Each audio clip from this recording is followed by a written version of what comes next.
Salut tout le monde, aujourd'hui on se retrouve dans une nouvelle vidéo nail art. Ça fait tellement longtemps, j'ai vraiment hésité à la poster cette vidéo parce que je savais pas si ça vous plaisait encore ou pas. Donc dites-moi ça en commentaire si ça vous plaît bof ou si au contraire vous voulez en voir plus. N'hésitez pas à me dire ça pour que je vous réponde à votre demande. Donc voilà, on va partir sur une petite French en V biphasée avec 2 couleurs et 2 motifs. C'est très simple à réaliser, c'est parti.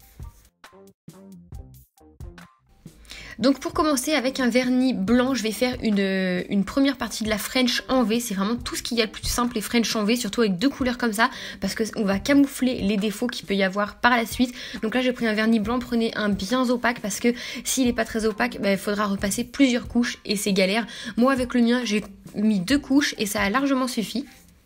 Oui, donc je viens nettoyer en même temps les petits bords qui peuvent être sales, donc c'était juste pour la vidéo, j'ai retiré la déco sur mes ongles après. Donc voilà, venez pas me dire dans les commentaires que mes bords, mes cuticules sont un peu sales, puisque de toute façon je ne l'ai pas gardé après. Mais évidemment, si vous le gardez, il faut nettoyer vos cuticules.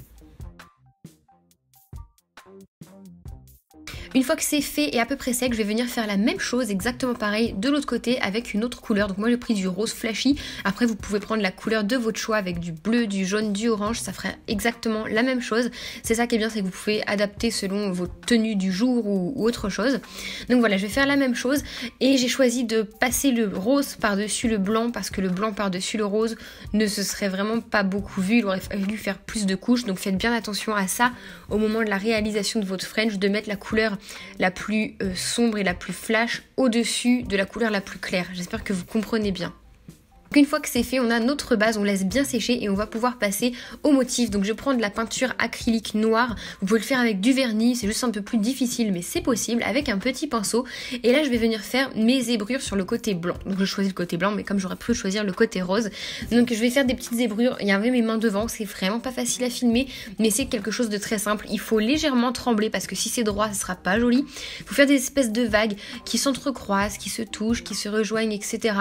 Et après voilà, vous pouvez aller regarder des modèles sur internet de modèles zébrés pour vous donner des idées, un guide, mais c'est vraiment relativement simple à faire. Après là c'est un peu plus difficile parce que c'est sur une toute petite zone, quand c'est sur tout l'ongle c'est quand même beaucoup plus simple.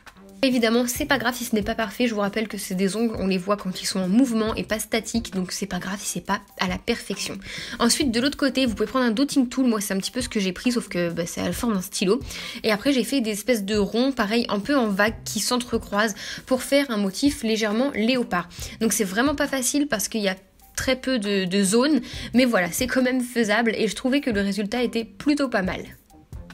Une fois que c'est fait, je vais venir mettre du vernis à paillettes par-dessus pour finir et un peu estomper les bords qui ne sont pas nets. Et le vernis à paillettes, c'est magnifique, ça rend la touche finale encore plus jolie. Et voilà, c'est déjà terminé pour ce nail art. Après, vous mettez évidemment du top coat. Moi, j'ai pas trouvé l'utilité de l'utiliser parce qu'après, je retirais cette manucure. Mais je la trouve très jolie, très fraîche. Moi, c'est quelque chose que j'ai fait en été. Et voilà, je l'aime beaucoup cette manucure. Dites-moi ce que vous en pensez en commentaire. Bye tout le monde!